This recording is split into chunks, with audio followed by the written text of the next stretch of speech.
자, 다들 잘 지내고 있나? 자, 오늘 수업할 내용은, 지금 수업할 내용은 O2 과학교재 108쪽, 108쪽의 태양계 구성, 교재표고, 그리고 형광펜하고 필기할 거 파란펜, 그리고 빨간펜 준비를 해서 수업하도록 하자. 지금 아직 준비가 안 됐으면 준비하고 영상을 볼 수 있도록 합니다. 자, 수업 시작할게. 태양계의 구성이라고 되어 있네. 자, 태양계라고 하면 말 그대로 태양을 중심으로 하죠. 태양계 중심은 태양입니다. 그죠? 그래서 태양을 중심으로 해서, 태양을 중심으로 해서, 그죠? 또 뭐가 있을까요? 태양 주위를 돌고 있는 8개의 천체를 우리는 행성이라고 하지요.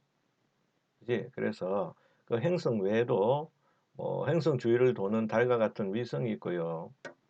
그 다음에 소행성이라는 것도 있고, 그 다음에 뭐 외소행성이라고도 하는 것도 있고 그래요. 자, 그 중에서 행성에 대해서 집중적으로 한번 살펴보도록 합니다. 자, 그럼 행성에는 뭐가 있을까요? 우리 이거는 잘 알지.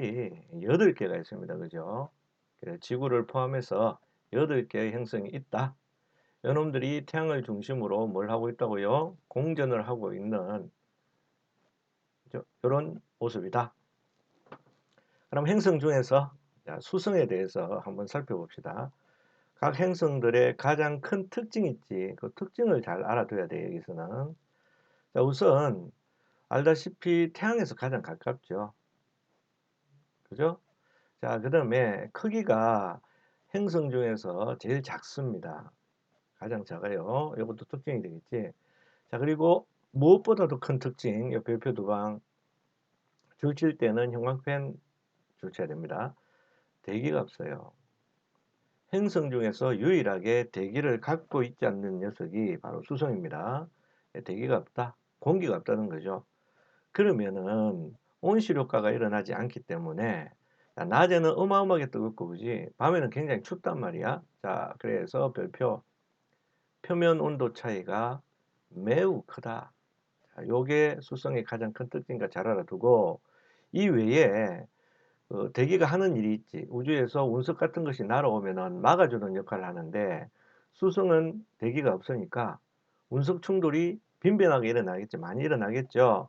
그래서 운석 구덩이가 굉장히 많아서 마치 달과 비슷한 모습을 보인다. 이게 수성의 특징이 되겠습니다. 이러한 특징은 뭐가 없어서 나타나는 것이다. 그렇지.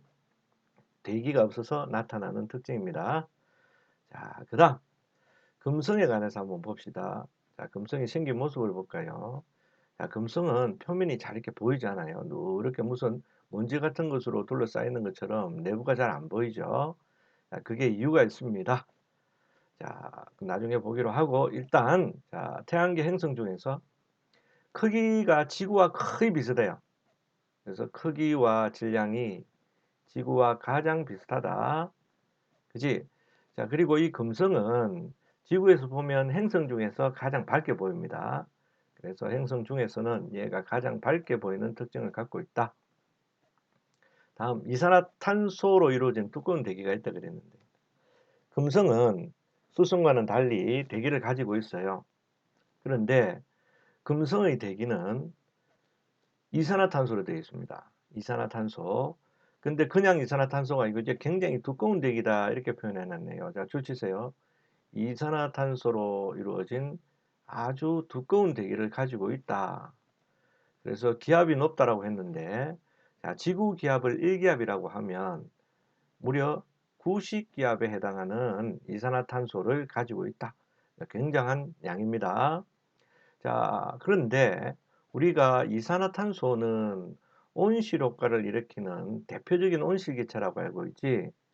그러다 보니까 이 금성은 표면 온도가 굉장히 높다. 이산화탄소의 온실 효과로 인해서 표면 온도가 약 270도 정도로 매우 높습니다. 자, 오히려 태양에는 누가 가깝노? 수성이 더 가깝죠, 그지? 그런데 표면 온도는 금성이 더 높아요. 그래서 행성 중에서 표면 온도가 가장 높은 행성은 금성입니다. 그 이유는 뭐 그렇죠. 굉장히 두꺼운 이산화탄소 대기가 가지는 무슨 효과 때문에 이 녀석이 가지는 온실 효과로 인해서 표면 온도가 행성 중에서 가장 높다. 요 정도 기억을 하고 있으면 되겠습니다. 자, 다음에 지구는 우리가 살고 있는 행성이니까 생략하고 화성, 지구 화성을 한번 봅시다. 자, 화성은 우선 겉으로 보면 이렇게 사진상으로는 이게 붉은색으로는 안 보이겠지만, 자, 이거 보세요. 자, 토양에 산화철, 쉽게 말하면 녹이야, 녹. 철의 녹슨 그 녹. 그게 산화철 성분인데, 표면은 산화철 성분이 많아서 저 밖에서 보면 붉게 보이는 특징을 보입니다. 됐죠? 자, 그 다음에 이게 지구로 이야기하면 북극 쪽이죠. 남극에도 있어요.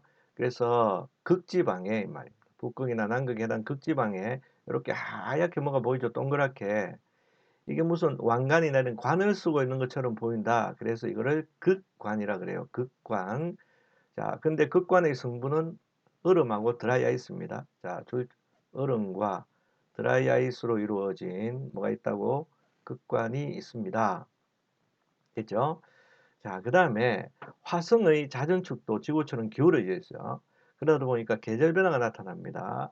지구에 여름도 있고 겨울도 있듯이 지구와 같이 계절 변화가 나타나는 흔적이 있어요. 자, 그 다음에 희박하지만 화성은 대기를 갖고 있습니다. 그죠? 자, 대기는 희박하다 그랬죠. 자, 희박하지만 대기는 가지고 있는데 주 성분이 역시 이산화탄소입니다. 자, 그런데 이게 희박하기 때문에 금성과 같은 극단적인 온실 효과는 나타나지 않습니다. 금성은 매우 추워요. 자, 그 다음 과거에 물이 흘렀던 흔적이 있답니다. 물이 있는 게 아니고 물이 흘렀던 흔적이에요. 착각하면 안 돼요. 자, 물이 흘렀던 흔적이다. 물이 있는 것이 아니고 과거에 그랬다 이 말이에요. 자, 그 다음에 뭐 거대한 화산도 있고 협곡도 있습니다. 참고로 태양계 전체에서 가장 큰 화산이 있는 곳이 바로 화성입니다. 그 화산의 이름이 올림푸스예요. 올림푸스. 자, 필기 하나 해놓을래 참고로. 올림푸스 화산이라고 하는 가장 태양계 전체에서 가장 큰 화산이 어디에 있다고? 예, 화성에 있습니다. 자, 다음은 목성이에요. 자, 목성은 일단 크기와 질량이 어마어마합니다. 태양을 제외하고는 태양계 내에서 크기와 질량이 가장 큰 놈이에요. 자, 보세요. 지름이 무려 크기죠. 그러니까 지름이 무려 지구의 약 11배입니다. 당연히 태양계 행성 중에서 크기가 가장 크죠. 주치고. 그리고 주로 수소와 헬륨으로 이루어진 기체입니다. 기체. 그죠? 자, 그 다음에 사진을 한번 보세요. 여기 보면 가로로 이렇게 쭉 나 있는 줄무늬가 있죠. 그죠? 그래서 줄무늬가 있다. 가로 줄무늬라고 합니다. 가로로 나타나 있는 줄무늬니까 앞에 가로라는 말을 한번 넣어 보세요. 그 다음에 자, 여기 보면 뭐 이상한 거 동그란 거 보이죠? 예, 이게 회오리 바람, 이게 소용돌이라고 보면 돼요. 소용돌이. 자, 그죠? 그런데 이게 붉게 보인다고 해서 아주 큰 점이라 그래서 대적점이라고 불러요. 무슨 점? 대적점 또는 교과서에 따라서는 한자로 점을 반이라고 그러거든. 그래서 대적반이다 이렇게 부르기도 해요. 자, 좋습니다. 이 대적반은 대기의 소용돌이입니다. 그죠? 그래서 붉은 점처럼 보이기 때문에 이거를 대적점 또는 대적반이라고 합니다. 그런 말로 오면 목성이에요. 됐지? 자, 그 다음에 목성은 큰 만큼 중력도 굉장히 커요. 무겁단 말이에요. 그래서 중력이 굉장히 큰데 중력이 크다 보면 선생님 뭐라 그랬어? 목성은 중력이 크다 그랬죠. 중력이 크다 보면 주변에 있는 천체를 잡아당기는 힘이 크겠죠. 그죠? 그래서 목성에는 수많은 위성이 있습니다. 60개가 넘는 위성을 가지고 있는 행성이 바로 목성입니다. 여기서 갈릴레이 위성이라고 하면 갈릴레이 누군지 알지? 뭐 한 사람이더라? 그렇죠. 망원경을 발견한 사람이죠. 발명한 사람이지. 이 사람이 망원경을 통해서 발견한 위성을 갈릴레이 위성이다 이렇게 불러요. 자, 어쨌든 이 갈릴레이 위성을 포함을 해서 무려 60개가 넘는 수많은 위성을 갖고 있는 행성이 바로 목성이다. 이렇게 기억을 하시면 됩니다. 자, 그 다음에 토성 한번 봅시다. 자, 그죠? 어이구야, 이게 뭐죠? 고리죠, 고리. 그지? 자, 그 다음에 이 토성은 특징이 또 있는데, 목성이 크기와 질량이 1등이라면 목성은, 질량은 아닙니다. 크기가 1등이라면 목성은 2등입니다. 2등. 자, 줄 치세요. 태양계 행성 중에서 크기가 두 번째로 큽니다. 됐죠? 이게. 자, 그 다음에 여기 별표. 밀도가 가장 작다. 밀도가 작다. 자, 밀도가 어느 정도냐 하면 물보다 밀도가 더 작아요. 필기 하나 해둡니다. 물보다 밀도가 작다. 참고로 물의 밀도는 1입니다. 1. 그러니까 물의 밀도는 1이에요. 그러니까 밀도가 1보다 안 돼. 뭐 극단적으로 얘기하자면 물에 던져 놓으면 얘는 물에 둥둥 뜬다는 얘기예요. 그럴 수는 없겠지만 그죠? 자, 그래서 밀도가 물보다 작다는 거 꼭 기억해야 되고, 자, 그 다음에 여기 보면 토성 하면은 제일 먼저 떠오르는 게 이렇게 선명하고 크고 아름다운 골입니다. 그렇지? 자, 그래서 줄 치세요. 암석 조각과 얼음으로 이루어진 뚜렷한 고리를 갖고 있는 행성이 바로 토성입니다. 맞지? 그리고 목성과 마찬가지로 이렇게 줄무늬가 나타나는 것도 볼 수 있습니다. 됐지? 자, 그리고 크기가 크고 중력이 큰 만큼 역시 목성처럼 수많은 위성을 갖고 있어요. 자, 그 중에 최근에 이게 그죠? 주목을 많이 받고 있는 위성 타이탄인데, 그 타이탄에는 대기가 있는 것으로 지금 알려져서 생명체의 존재 여부에 과학자들이 대단히 관심을 가지고 보고 있는 위성이에요. 타이탄은 토성의 위성입니다. 자, 그 다음에 천왕성. 천왕성. 천왕성은 색깔이 이런데 이게 청록색. 자, 왜 그러냐면 메테인이라는 기체 때문에 그래요. 그래서 대기 중에 메테인이 포함되어서 청록색을 나타낸다는 것이 특징이죠. 자, 그 다음에 요거는 가끔씩 시험에 나오니까 알아두세요. 자, 잦은 축이 공전 궤도면과 거의 나란하다. 그래서 누운 채로 자전을 한대요. 누운 채로 자전한다. 이게 무슨 말인지 선생님이 그림을 통해서 잠시 설명을 해볼게. 예를 들어서 태양이 여기 있으면 태양이 이렇게 있어요. 그러면 지구를 예를 들자면 다른 행성도 마찬가지지만 자, 자전하는 축이 이렇게 돼 있어. 그죠? 자전하는 축이 이렇게 돼 있다는 얘기는 자전을 이런 식으로 한다는 얘기입니다. 이런 식으로. 그렇죠? 이런 식으로 자전을 하는데 이 녀석은 어떻게 되어 있냐면 보세요. 이게 자전축이야. 자전축이면 이 천왕성은 자전축이 이 공전 궤도하고 이렇게 나란하게 돼 있단 말이야. 나란하게. 그래서 얘는 이런 식으로 누워서 이렇게 자전을 한단 말이에요. 이렇게 누워서 자전하는 특징이 있어요. 지구는 이런 식으로 자전을 하게 되는데 이 천왕성은 희한하게도 자전축이 지구가 공전하는 궤도와 나란해 가지고 이런 식으로 누워서 자전을 하는 특징을 갖고 있어요. 자, 그런 것이 전항성의 특징이니까 잘 알아두시다. 자, 다음 이제 해왕성입니다. 해왕성. 자, 해왕성. 지구로부터 가장 멀리 떨어진 행성이죠. 그렇죠? 자, 그런데 끝에서 보면 파란색입니다. 자, 그 다음에 여기 보면 아까 목성에서 봤던 것 같은 그런 점이 보인다. 그죠? 사실 점은 아니고요. 이것도 되게 소용돌이입니다. 자, 그래서 대흑점. 이건 아까 목성은 대적점이었죠. 빨간 점. 근데 요놈은 대흑점이라 그래요. 대흑점이 있다. 자, 요 정도만 알아두면 되겠습니다. 각 행성의 특징 같은 것을 잘 알아두는 것이 이 단원의 포인트야. 자, 다음으로 가보자. 자, 오른쪽 사이드에 보면 화성의 극관과 계절 변화라고 되어 있는데, 자, 극관이 아까 무엇으로 되어 있다 했는지 혹시 기억나나? 극관은 얼음이나 이산화탄소가 고체가 된 드라이 아이스로 되어 있는 놈입니다. 자, 그러다 보니까 추워지면 크기가 커져요. 그리고 화성에서 여름에 해당하는 때가 되면 크기가 줄어듭니다. 왜 그런지 알겠죠? 온도 때문에 그렇겠지? 자, 그러면 줄치고 이것도 참고로 알아둡니다. 자, 여름에 이렇게 보면 요 보이는 게 흑점이에요. 흑점이란다. 극관입니다. 어때? 작죠? 근데 겨울이 되면 이렇게 커지는 것을 볼 수가 있습니다. 그죠? 그죠? 자, 그럼 좋습니다. 화성은 지구와 같이 계절 변화가 있기 때문에 여름에는 곡간이 녹습니다. 그죠? 녹아서 크기가 작아집니다.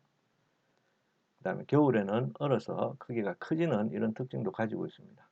자, 이것도 시험에 많이 나오는 내용이니까 꼭 알아두고 넘어가도록 합시다.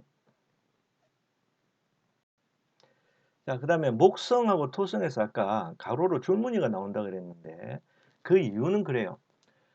자, 자전하는 속도, 자전 속도가 목성과 토성의 경우는 굉장히 빨라요. 그래서 자전축을 중심으로 제자리에서 이렇게 도는 것을 자전이라고 하죠.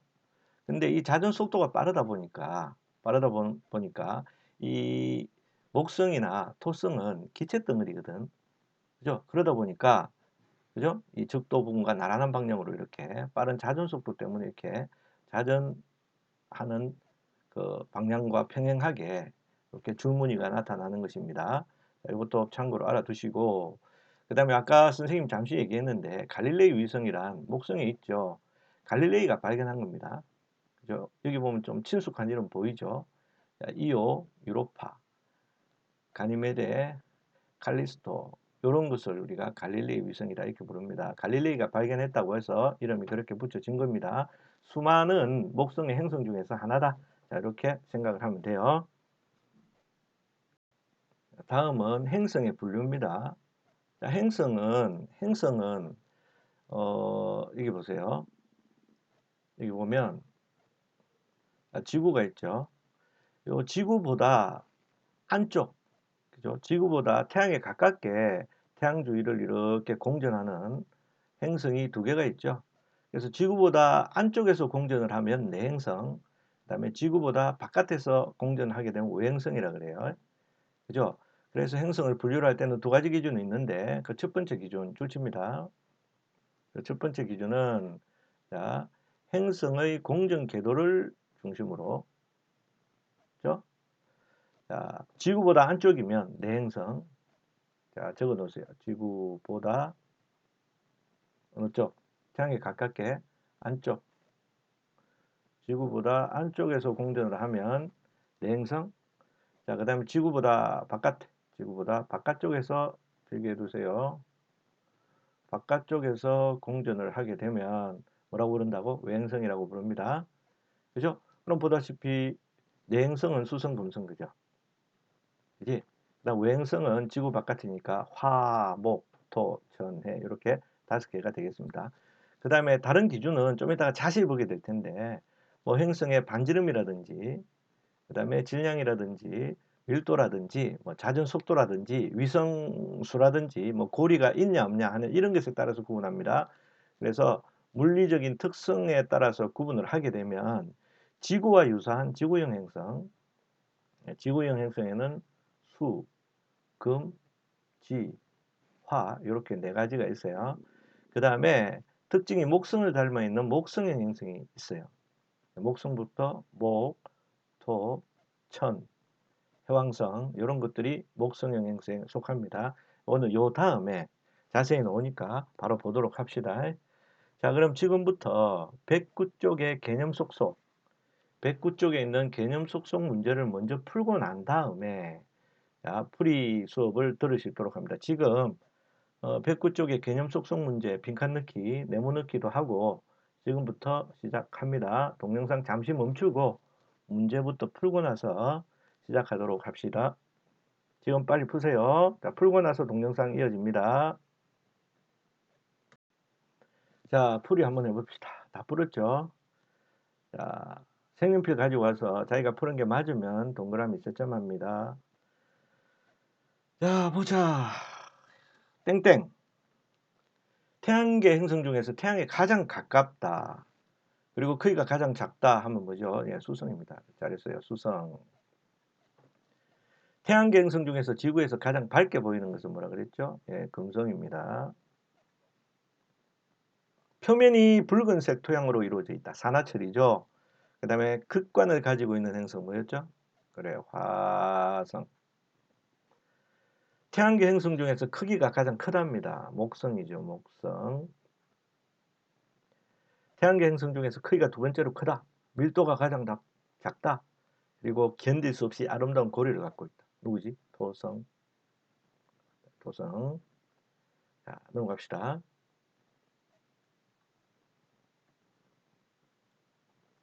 태양계에 대한 설명으로 옳은 것은 동그라미 하세요. 태양과 태양 주변을 도는 천체들 및, 그죠? 이들이 차지하는 공간 전체를 태양계라고 부릅니다. 예, 맞습니다. 태양계의 중심에는 태양이 있죠. 예, 맞습니다.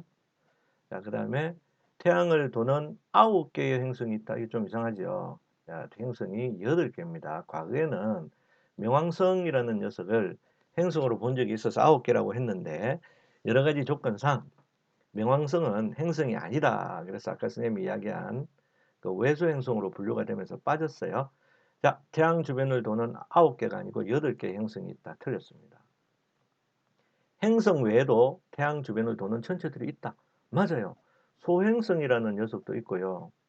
그 다음에 외소행성이라는 녀석들도, 외소행성은 아까 선생님이 방금 전에 이야기했던 명왕성과 같은 놈을 말해요. 이런 놈들도 있다. 천체들이 있다. 예, 맞는 얘기입니다. 자, 다음과 같은 특징을 가진 태양계의 행성의 이름을 써란다. 자, 나라는 줄무늬, 대적점. 자, 대적점 중요하죠. 누굽니까? 그렇지. 목성. 목성입니다. 대기가 없어서요. 밤과 낮의 표면 온도차가 굉장히 크게 난답니다. 누구죠? 예, 수성입니다. 예, 수성. 과거에 물이 흘렀던 흔적과 화산이 존재합니다. 화성. 표면에 대개의 소용돌이로 생긴 대흑점이 있다는데요. 대흑점은 어디였더라? 제일 뒤에 있었던 거. 그렇죠? 해왕성입니다. 다음, 자전축이 공전 궤도면과 거의 나란하답니다. 뭐였죠? 그렇죠. 전항성. 이산화탄소로 이루어진 두꺼운 대기가 있어서 표면 기압이 매우 높고 표면 온도가 어마어마하게 높은 행성. 누구죠? 그렇지. 금성입니다. 금성. 금성은 이 외에도 지구에서 봤을 때 가장 밝은 행성이기도 합니다. 자, 그 다음에 뚜렷한 고리가 있대요. 아주 아름다운 고리를 가진 녀석. 고리가, 그죠? 아름다운 누구? 예, 토성입니다. 토성. 그 다음.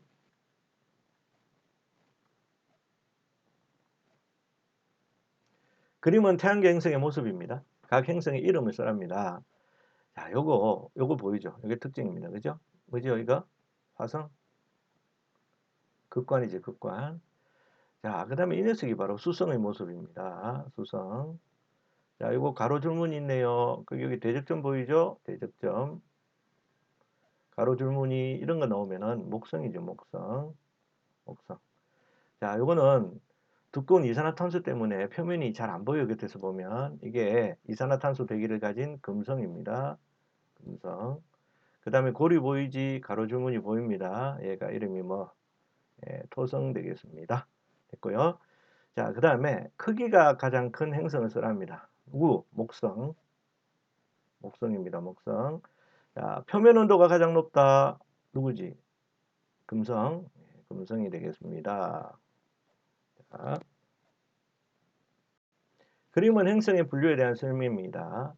가로 안에 알맞은 말을 쓰세요. 자, 기준이 두 가지가 있다 그랬죠? 그래서 두 가지 방법이 있는데요. 행성을 뭐뭐에 따라 내행성과 외행성. 그 뭐지? 공전궤도죠. 공전궤도. 그래서 공전궤도가 지구의 안쪽이냐 바깥쪽이냐에 따라서 내행성과 외행성으로 구분합니다. 하거나 또 행성의 뭐에 따라서 좀 물리적 특성에 따라 구분한다 그랬죠. 자, 물리적 특성에 따라서 구분합니다. 예를 들어서 크기, 밀도, 그죠? 그다음 뭐 질량, 뭐 행성, 위성수, 자전 속도, 그 다음에 뭐 고리가 있니 없니, 고리의 유무, 이런 것에 따라서 분류하는 방법을 말합니다. 그죠? 그래서 그렇게 분류하면 지구를 닮은 지구형과 목성형 행성으로 구분할 수가 있다. 자, 이제 교재 110쪽에 내행성과 외행성을 비교하는 게 나옵니다. 이건 앞쪽에서 선생님이 틈틈이 설명을 했기 때문에 자, 줄을 살짝 치면서 한번 넘어가 볼게요. 자, 일단은 기준을 뭐 공전 궤도에 따라 구분을 하게 되면 내행성과 지구 바깥쪽에 있는 외행성 이런 것들로 구분이 되죠. 내행성에는 수성, 금성이 있습니다. 줄 치세요. 이제 지구 공전 궤도 안쪽에서 공전을 합니다. 그다음 외행성은 지구 바깥이니까 화성부터 화, 목, 토, 천, 해 이런 것들이 외행성입니다. 자, 거기 줄치고 지구 공전궤도 바깥쪽에서 공전을 합니다. 됐죠? 자, 그 다음에 요게 더 중요합니다. 지구형 행성과 목성형 행성의 각각 물리량을 비교하는 겁니다. 자, 일단 지구형 행성은 지구를 닮아 있습니다. 화성까지 들어가요.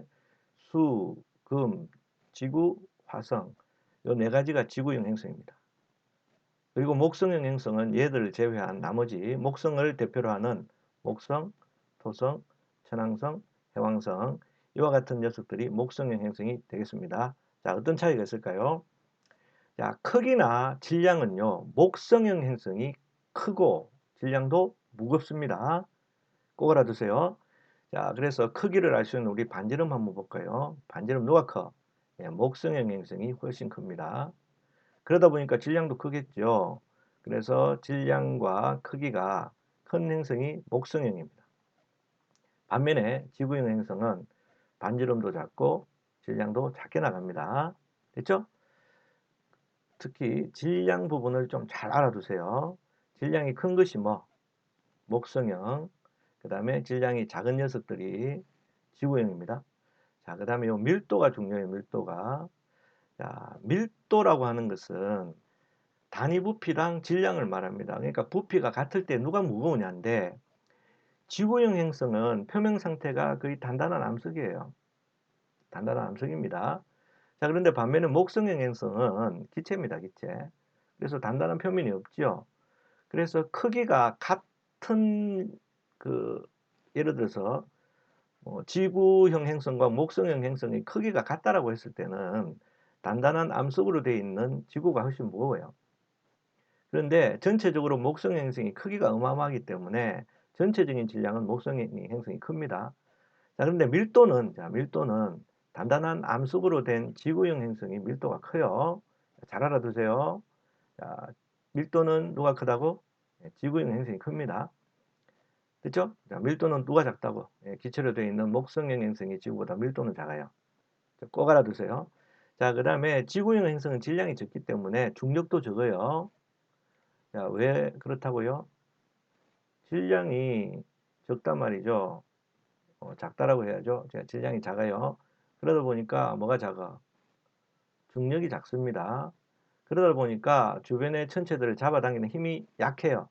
그래서 위성수, 달과 같은 위성수가 적거나 지구처럼 한 개밖에 안 가지거나 아예 없습니다. 근데 목성형 행성은 질량이 커서요. 중력이 큽니다. 그래서 위성을 많이 가지고 있습니다. 자, 그 다음에 고리입니다. 고리. 지구형 행성은 지구가 고리가 없듯이 지구형 행성들은 고리를 가지고 있지 않습니다. 그런데 목성형 행성들은 고리가 있어요.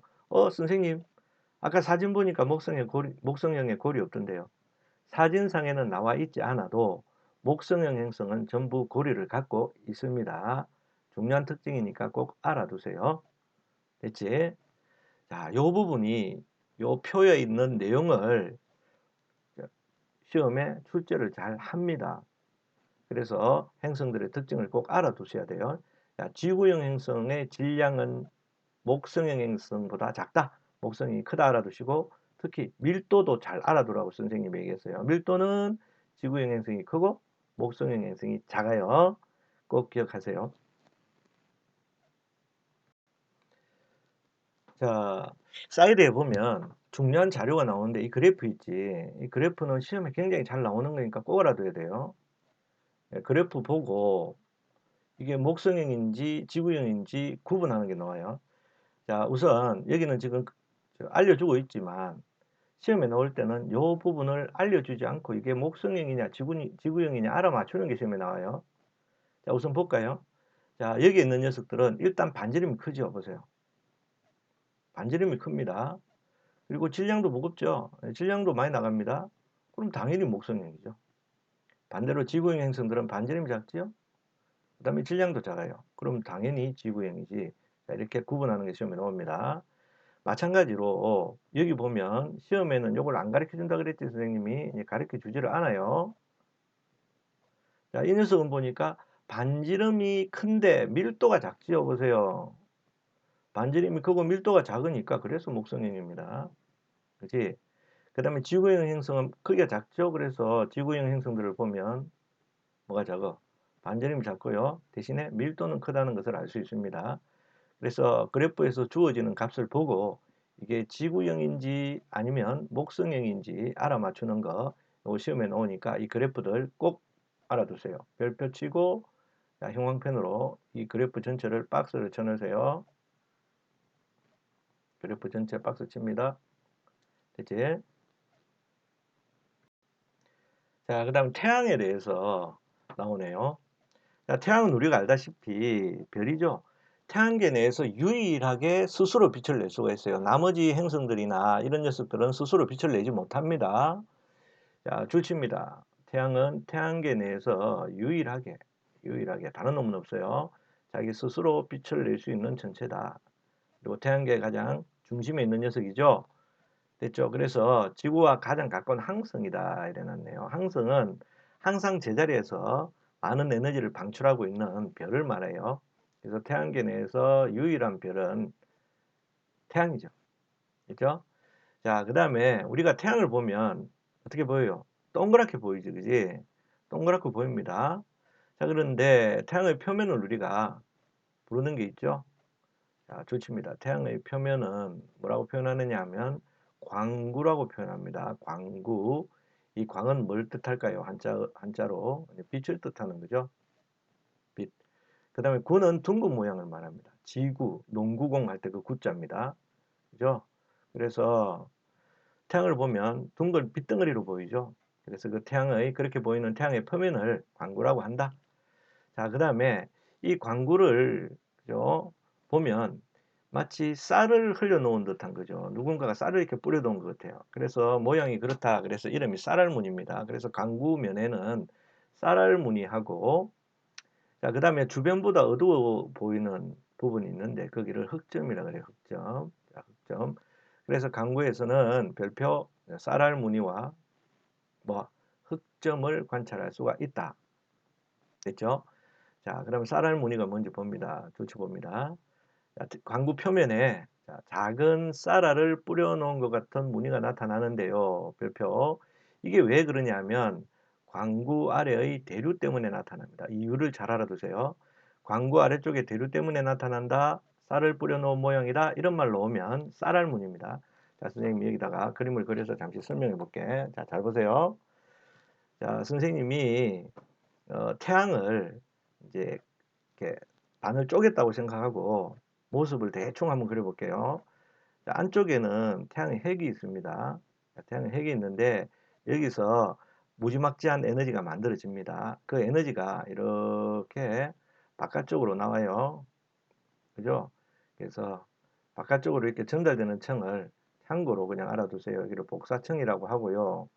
그 다음에 태양의 광구 쪽이죠. 광구 아래, 바로 아래, 조금 전에 이야기했던 그 광구면 아래쪽, 여기가 광구라고 하면 이 광구 아래쪽에는, 그죠? 밑에가 뜨겁기 때문에 여기 있는 기체와 같은 물질들이 이렇게 뜨거워져서 올라오고, 그 다음에 냉각되고 내려가고, 뜨거워서 올라오고, 냉각되고 내려가고 하는 요걸 뭐라 그러지? 우리 대류라 그러잖아.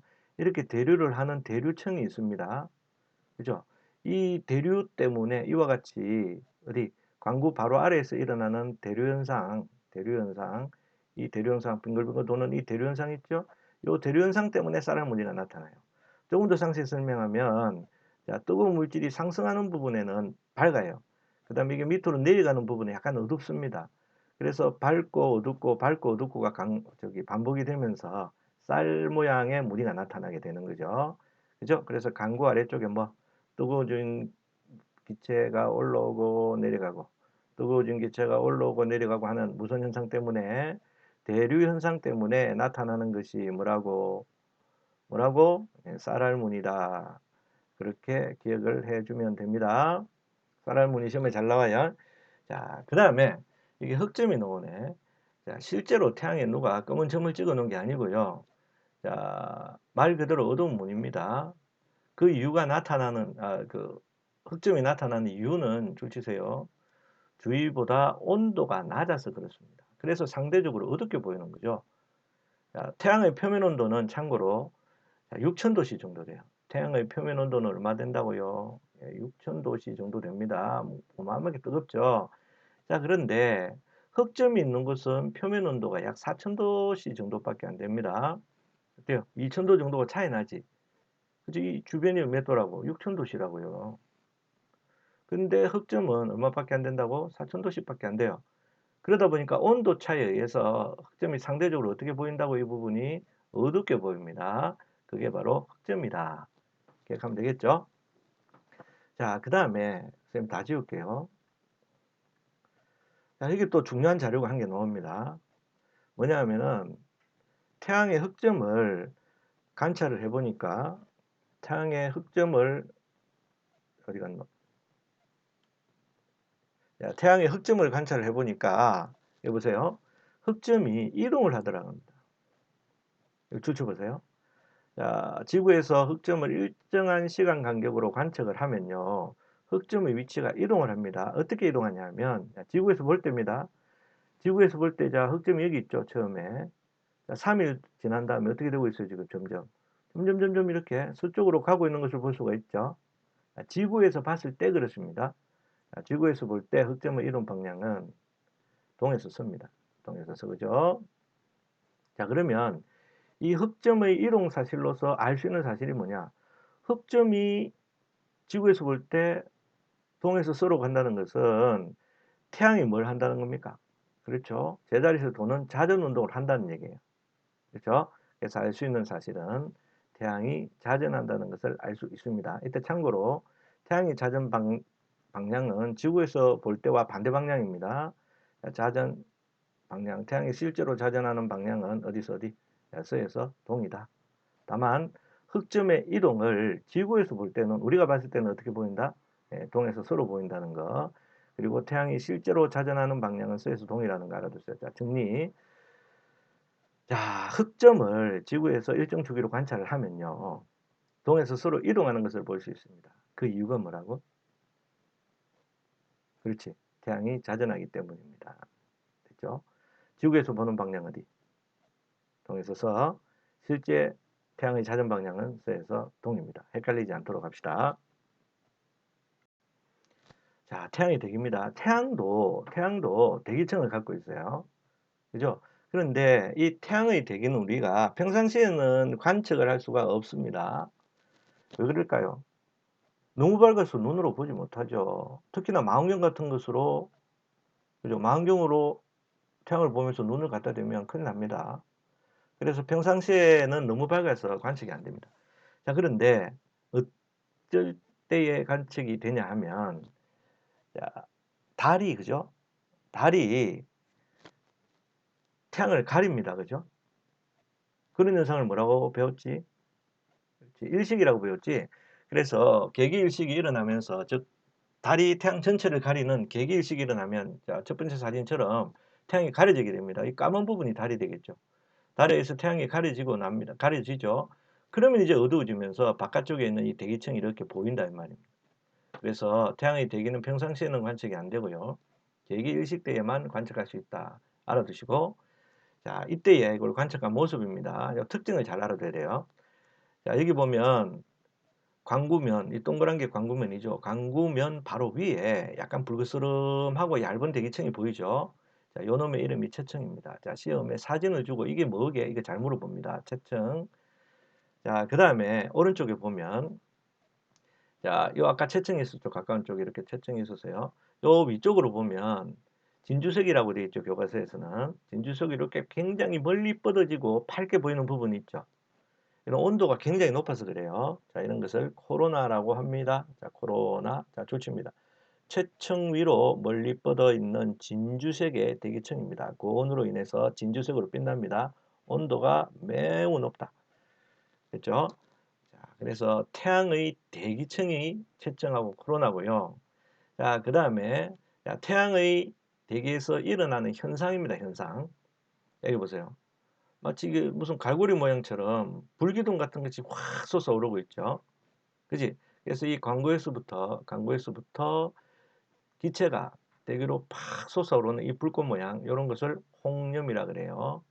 이 염은 불꽃염자입니다. 자, 그럼 줄치세요.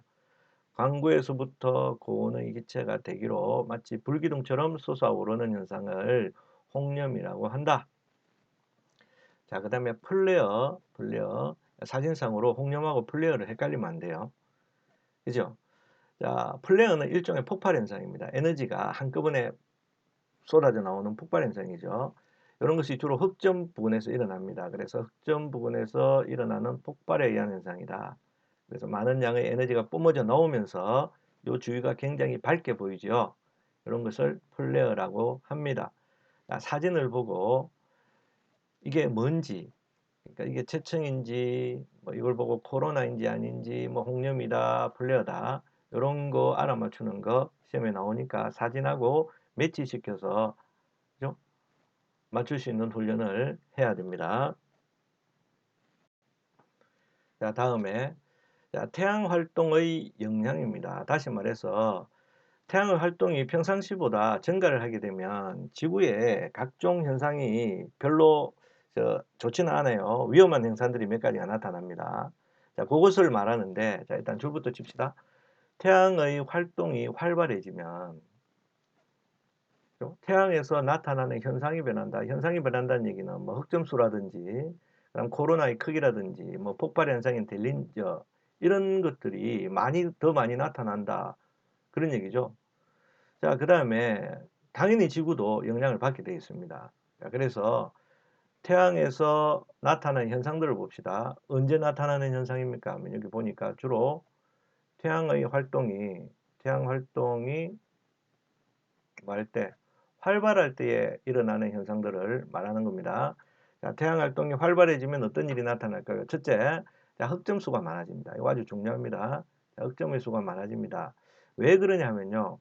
아까 이 흑점이 왜 나타난다더노? 그렇지. 주변보다 뭐가 낮아서 온도가 상대적으로 낮아서 어둡게 보인다 그랬죠. 그럼 그걸 거꾸로 생각하면 흑점수가 많아진다는 것은 그죠? 태양 활동이 활발해서 태양의 전체적인 표면 온도가 올라간다는 얘기예요. 그죠? 그러니까 상대적으로 어두워지는 부분도 많이 있겠지. 잘 기억합니다. 태양 활동이 활발해지면 흑점수가 많아져요. 그래서 흑점수가 최대가 되면 그때가 태양 활동이 가장 활발한 극대기가 됩니다. 됐죠? 자, 그 다음에 그만큼 활발해지니까 코로나의 크기라든지 그 다음에 홍염이나 플레어가 발생하는 횟수가 증가하겠죠, 당연히. 그죠?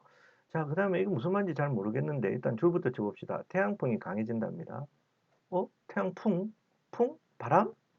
아, 태양풍은 바람이 아닙니다. 우주에 바람이 불 리는 없죠. 자, 그러면 이 태양풍은 뭐냐 하면은, 자, 태양에서 지구로 오는 전하가 뭔지 알죠? 자, 전하를 띤, 플러스 마이너스 이런 걸 말하는 거죠. 전하를 띤 이 입자들의 흐름을 말합니다. 이 입자 흐름을 태양풍이라고 부르는 것이지 실제로 바람이 부는 것은 아닙니다. 이 녀석들이 굉장히 위험한 녀석들이에요. 에너지도 많이 갖고 있게 하기 때문에 그러한 태양풍이 강해지게 됩니다. 지구로 오는 태양풍이 강해집니다. 자, 기억하세요. 자, 그러면 이런 것들이 증가를 하게 되면 지구는 당연히 영향을 받게 됩니다. 그럼 어떤 영향을 받게 될까요? 자, 좋습니다. 자기 폭풍이 발생한다. 폭풍? 이거 또 바람인가? 이거는 자기 폭풍은 바람이 아니고요. 적어 놓으세요. 자기 폭풍은 지구는 자기장으로 둘러싸여 있어요. 그래서 지구 자기장이 평상시에 다르게 급격하게 변하는 현상을 말합니다. 급격히 변하는 현상, 요거를 우리가 자기폭풍이라고 하는 거예요. 그죠? 자, 선생님이 대충 한번 설명을 해볼게요. 자, 지구는 단순히 동그란 모양으로 보이지만 거대한 하나의 자석입니다. 이거는 여러분들이 아마 배운 적이 있을 겁니다. 그래서 선생님이 이렇게 막대 자석 모양을 한번 그려볼게요. 지구는 하나의 거대한 자석인데 지구의 그 남극 쪽이 N극이에요. N극. 그럼 지구의 북쪽은 X극에 해당합니다. 자, 그럼 우리 자기장에 대해서 배웠을 테니까. 그래서 이 거대한 자석이기 때문에 지구 주변은 하나의 거대한 자기장이 형성된다고 볼 수 있어요. N극에서 이렇게 나오죠. 이 자기장이 우리 배웠죠. 이렇게 S극으로 들어가게 돼요. N극에서 나오는 자기장이 S극으로 이렇게 들어갑니다. 그러면서 지구 주변에는 이렇게 자기장이 형성이 되게 돼요. 그렇죠? 이걸 말하는 거예요. 이 자기장이 어떤 역할을 하냐면 태양 활동이 활발해져서 지구를 향해서 오는 그죠? 이걸 뭐라 그랬지? 태양풍이라고 했죠. 이 태양풍을 막아주는 역할을 합니다. 무슨 말인지 알겠어요? 이게 일종의 태양풍으로부터 지구를 보호하는 보호막이라고 하면 뭐 되겠죠? 자, 그런데 이 태양풍이 강해지게 되면 태양풍이 지구 자기장을 세게 때리겠죠? 자, 세게 때리게 됩니다. 그러면 이 지구 자기장이 평상시보다 위축되고 납작해진다든지 하는 변화가 생기게 되겠죠? 그죠? 이와 같은 지구 자기장의 급격한 변화를 자기폭풍이라고 한다 이런 얘기입니다. 자, 이 자기폭풍이 생기게 되면 자, 줄 치세요. 어떤 일이 나타나냐면 델린저 현상이라고 하는 것이 나타나는데 자, 요거는 뭐냐 하면 일종의 비교해 보세요.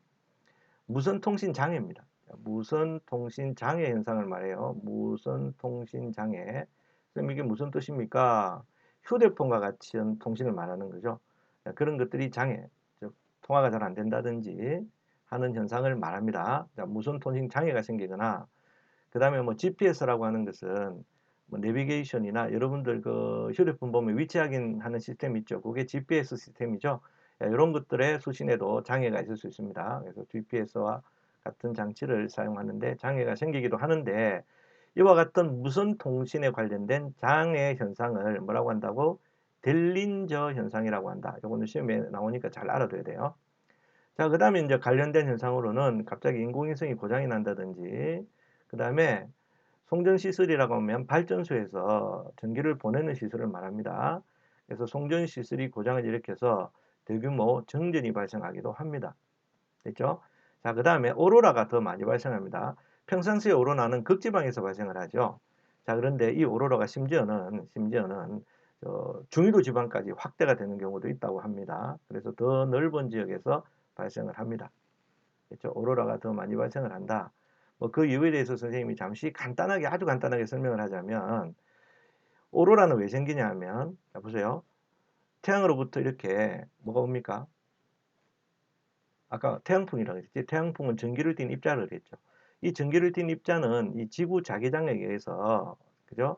차단이 되게 되는데 이게 약간 허점이 있는 이 극지방으로 이렇게 빨려 들어오면서 지구 대기와 상호작용으로 인해서 번쩍번쩍 거리는 것. 그게 바로 오로라입니다.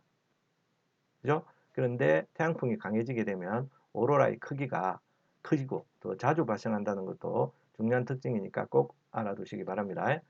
자, 다음. 자, 그 다음에 오른쪽에 보면 중요한 자료가 하나 나오는데요. 자, 이게 흑점수의 변화 한번 쫓아보세요. 자, 과학자들이 오랜 기간 동안 관측한 결과 흑점수는 별표치입니다. 약 11년을 주기로 변한다는 것을 알아냈죠. 자, 여기 보면 이게 흑점수죠. 가로축이. 자, 흑점수가 많아지죠. 또 작아집니다. 많아집니다. 또 줄어듭니다. 더 많아집니다. 줄어듭니다. 많아집니다. 줄어듭니다. 이와 같은 주기가 몇 년? 11년입니다. 그죠? 됐죠? 자, 이때에 흑점수가 가장 많아지는 시기, 태양 활동이 활발해지는 시기라 그랬죠. 그런 시기를 우리가 극대기라고 부르고, 자, 그 다음에 흑점수가 줄어드는 시기, 이 시기를 우리가 극속이라고 부릅니다. 그죠? 그 차이가 어느 정도 된다고요? 약 11년이 된다. 그죠? 그래서 이와 같은 흑점수의 극대기가 되면 뭐가 활발해진다고? 그렇죠?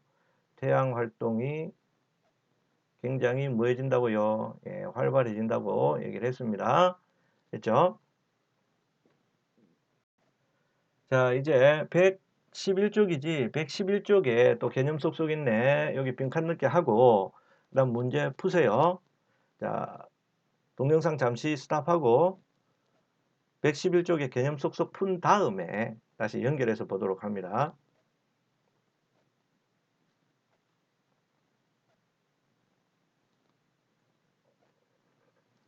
자, 한번 봅시다. 다 풀었으면 보라 그랬습니다. 자, 행성, 땡땡땡. 지구 공전 궤도 안쪽에서 공전한다. 뭐라 그랬습니까? 무슨 행성? 내 행성 안쪽이니까 내 행성이 되겠습니다. 됐죠? 자, 그 다음에 색을 바꿀까? 빨간색으로 바꿀게. 그 다음에 지구 공전 궤도 바깥쪽에서 공전하는 행성 뭡니까? 그렇죠. 외 행성이 되겠습니다. 지구형 행성은 반지름이 작습니다. 그죠? 그리고 질량이 작으면 밀도는, 지구형 행성은 밀도는 크다 그랬어요. 목성형 행성은 크죠. 그래서 반지름이 크고 질량이 크면 밀도는 지구형 행성보다 작습니다. 태양, 태양계에서 유일하게 스스로 빛을 내는 천체가 누구냐? 태양이죠. 뭐 태양.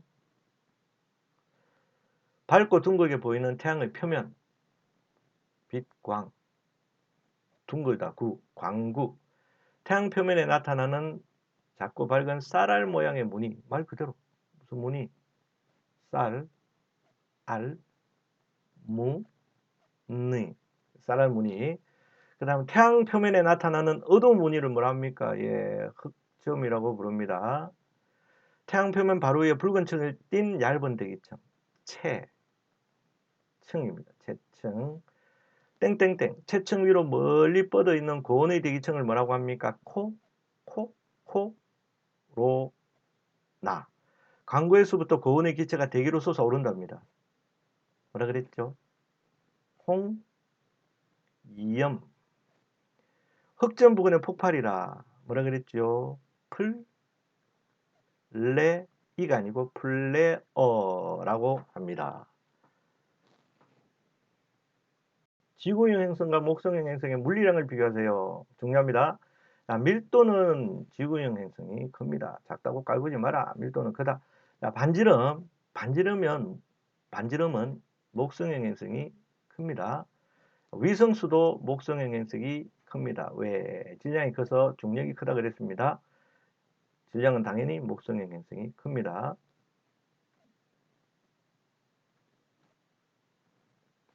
다음은 태양에 대한 설명입니다. 갈호 안에 알맞은 말을 쓰세요. 태양은 태양계에서 유일하게 스스로 빛을 내는 천체입니다. 제자리 가만히 있는 별, 항성이다. 태양의 둥글고 밝은 표면을 광구라고 하며 작은 쌀알 모양의 무늬와 검은색의 뭐가 나타난다? 흑점. 그래서 광구에서 볼 수 있는 대표적인 현상이 쌀알 모양의 쌀알 무늬 그리고 흑점입니다. 다음 태양의 흑점에 대한 설명으로 옳은 것은 동그라미 하세요. 동그라미 하세요. 흑점은 주위보다 온도가 높기 때문에 어둡다. 말이 안 되죠. 높기 때문에 어두운 게 아니고 낮기 때문에 어둡습니다. X. 흑점은 지구에서 봤을 때 S에서 동으로 지구에서 봤을 때는 동에서 서로 이동합니다. X. 흑점의 이동으로 태양이 공전을 한다고요? 제자리에서 도는 거지 자전이라고 해야지. 무슨 소리야 그지? X. 흑점수는 약 11년을 주기로 많아졌다가 적어졌다가 합니다. 예, 좋은 얘기죠. 됐다. 다음은 태양을 관찰했을 때 나타난 것들입니다. 이름을 쓰세요. 자, 불기둥이 팡 솟아오릅니다. 뭐지? 홍염. 예, 진주색의 밝은 대기층이네요. 뭐지 이게? 코로나. 그 다음에 쌀처럼 보입니다. 쌀처럼. 무슨 무늬? 그래, 쌀알 무늬. 쌀알 무늬 되겠습니다. 주변보다 어둡습니다. 예, 흑점이고요. 그 다음에 강구면 바로 위에 희미하게 으스름하게 뭐라 그랬지? 예, 채층이 되겠습니다. 그 다음 가마 중 태양의 표면에서 볼 수 있는 현상을 쓰랍니다. 현상. 뭐 있죠? 표면에서 일어나는 현상. 홍념과 뭐 홍념. 표면에서 일어나는 현상을 다 쓰라 그러네요. 표면에서 일어나는 현상이니까 볼 수 있는 현상이네요. 표면에서 볼 수 있는 현상. 쌀알무늬하고 흑점이죠. 그죠? 쌀알무늬 흑점. 자, 선생님이 무슨 문제인지 잠시 헷갈렸습니다. 쌀알무늬와 흑점이 되겠습니다. 자, 그 다음에 계기일식이 일어날 때 잘 관측할 수 있는 거. 계기일식이 일어날 때 관측할 수 있는 것은요. 코로나 그리고 체청이 되겠습니다. 코로나 그리고 체청 되십니까? 그리고 그 다음에 또 뭐도 볼 수 있어요? 홍룡도 볼 수가 있습니다. 그러나 쌀알무늬와 흑점은 계기일식이 일어나면 이렇게 가려져서 보이지를 않습니다. 됐죠? 태양활동이 활발할 때에 지구에서 나타나는 현상이 아닌 것은 했습니다. 예, 자기폭풍 맞습니다. 오로라 발생 횟수 감소? 감소가 아니고 예, 증가입니다. 그래서 답은 2번이네요. 델린저 현상, 통신장애 현상 맞죠? 인공위성도 고장나고요. 대규모 정전이 일어날 수도 있습니다. 맞습니다. 자, 그 다음에 그 뒤에 보면 망원경에 대해서 나오는데 이것은 뭐 이름 정도만 우리 한번 알아봅시다. 자, 이게 망원경을 보면 자, 우리가 전체 쪽을 향해 있는 거대한 렌즈가 들어있죠. 여기에 볼록 렌즈입니다. 자, 이게 대물 렌즈. 대물 렌즈는 전체에서부터 이렇게 오는 빛을 모아주는 역할을 한다. 줄 치세요. 전체에서 오는 빛을 모은다. 자, 그 다음에 렌즈가 또 있어요. 자, 이거는 좀 이따 보고 이 뒤에 렌즈를 말하는 겁니다. 우리가 눈을 대고 보는 거죠. 그래서 눈과 접하는 렌즈라 그래서 접안 렌즈라고 합니다. 자, 이 접안 렌즈는 이 대물 렌즈가 모아준 빛을 확대시키는 겁니다. 그래서 보이는 모습, 즉 상을 확대시켜서 전체를 관찰할 수 있도록 합니다. 그래서 이 접안 렌즈는 뺐다 끼웠다가 할 수 있는데요. 우리가 배율을 좀 크게 한다든지 배율을 작게 한다든지 할 때는 이 접안 렌즈를 바깥 끼우면 돼요. 그래서 접안 렌즈를 교체를 하면은 배율 조절을 할 수가 있다. 자, 그 다음에 여기 보면 보조 망원경이라고 하는 게 나오죠. 우리가 직접 천체를 보는 렌즈는 여기입니다. 근데 요거는 뭐 하는 거냐 하면 파인드라고도 하는데 보조망원경. 자, 주 렌즈로 보게 되면은요. 배율이 커서 우리가 보고자 하는 천체를 찾기가 굉장히 어려워요. 다시 말해서 여기에 눈을 대고 찾다 보면 잘 안 찾아집니다. 그죠? 시야가 너무 좁아서 그래요. 그래서 좀 배율이 배율이 작으면 시야가 넓어집니다. 넓게 보이거든요. 그걸로 일단 보고자 하는 목적물을 찾을 때 쓰는 거. 찾을 때 쓰는 것이 바로 보조 망원경이다. 자, 그럼 좋습니다. 배율이 일단 낮죠. 그래서 시야가 넓다 그랬죠. 그지? 그래서 많은 데 쓴다고요. 관측하려는 천체를 찾는 데 이용하는 렌즈가 바로 파인더, 보조 망원경입니다. 자, 그 다음에 렌즈가 들어있는 통이죠. 그죠? 그래서 그거는 경통. 이 경은 우리나라 말로 렌즈라는 뜻입니다. 자, 렌즈가 들어있는 통. 경통. 줄칩니다. 대물 렌즈와 접안 렌즈를 연결, 즉 들어있는 통이 바로 경통이다. 그 다음에 요 밑에 있는 거 세워놓은 거, 고정하는 거 뭔지 알죠? 삼각대. 이거는 설명 안 해도 되겠죠? 자, 그 다음에 삼각대가 있긴 하지만 이 전체 망원경은 무게가 꽤 나가요. 그러다 보면 무게중심이 안 맞으면 옆으로 쓰러지겠죠? 그래서 무게중심을 맞춰주는 균형추가 있습니다. 그죠? 자, 무게에 균형을 맞춘다. 이게 균형추입니다. 됐죠? 자, 그 다음에 삼각대 따로 망원경 따로잖아. 그지? 그럼 요 놈을 결합시키는 부위가 있겠죠. 망원경과 삼각대를 결합시켜 주는 부위. 여기를 가대라고 부릅니다. 가대. 자, 조치세요. 경통과 삼각대를 연결하는 받침대를 말합니다. 됐죠? 자, 그 다음에 또 넘어가 봅시다. 자, 이거는 뭐 별 의미 없고요. 자, 그 다음에 여기 보면 뭐 시험에 잘 나오는 내용들만 한번 줄 한번 쳐볼게요.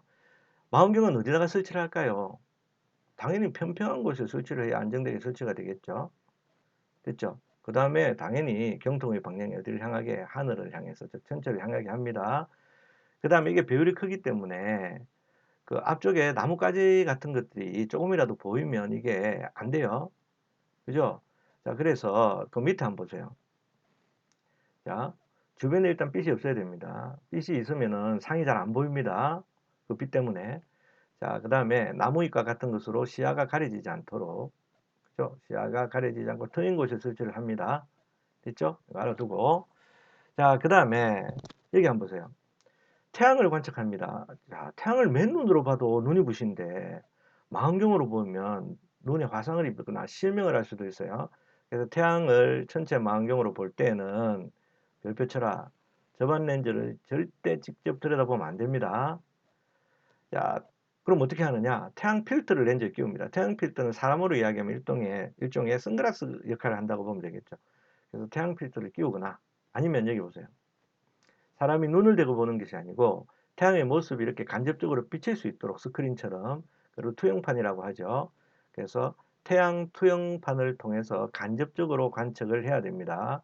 이것도 꼭 알아두시고, 자, 그 다음에 특징이 이 볼록 렌즈를 쓰기 때문에 볼록 렌즈의 특징은 여러분들 중1 때 배운 내용 기억나는 건 모르겠는데요. 멀리 있는 물체는 뒤집어 보입니다. 그래서 어, 전체 망원경에서 쓰는 렌즈가 볼록 렌즈이기 때문에 상하 좌우가 뒤바뀐다는 거 꼭 알아둬야 돼요. 자, 그래서 망원경으로 전체를 관측하면은 뭐가 상하 좌우가 바뀝니다. 그죠? 그래서 뭐 상이 오른쪽으로 치우쳐져 있다든지 하면 어느 쪽으로 움직여야 될 것인가를 판단할 때에 어떻게 내가 원하는 방향하고 어떻게 움직여줘야 된다고요? 반대로 움직여줘야 된다는 것도 중요한 내용이니까 꼭 기억하시기 바랍니다. 자, 그 다음 여기 봅시다. 관찰하는 순서가 있어요. 자, 우선 망원경 설치가 끝나고 나면 파인더로 전체를 찾아야 되죠. 됐죠?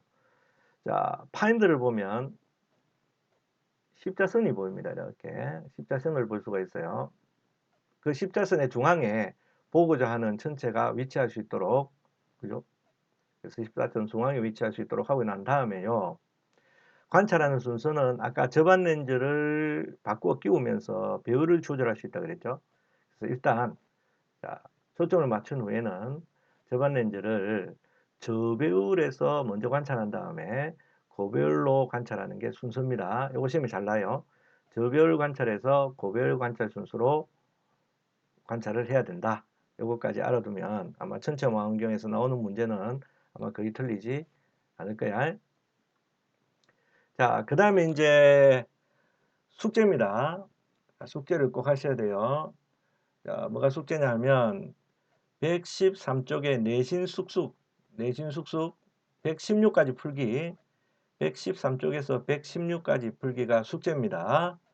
자, 강의 본다고 수고 많았다. 항상 조심해야 된다. PC방 같은 데 가능하면 가지 말고 집에 손 잘 씻고 건강하게 있다가 다시 만나자. 숙제 꼭 하세요. 113쪽에서부터 116쪽까지야.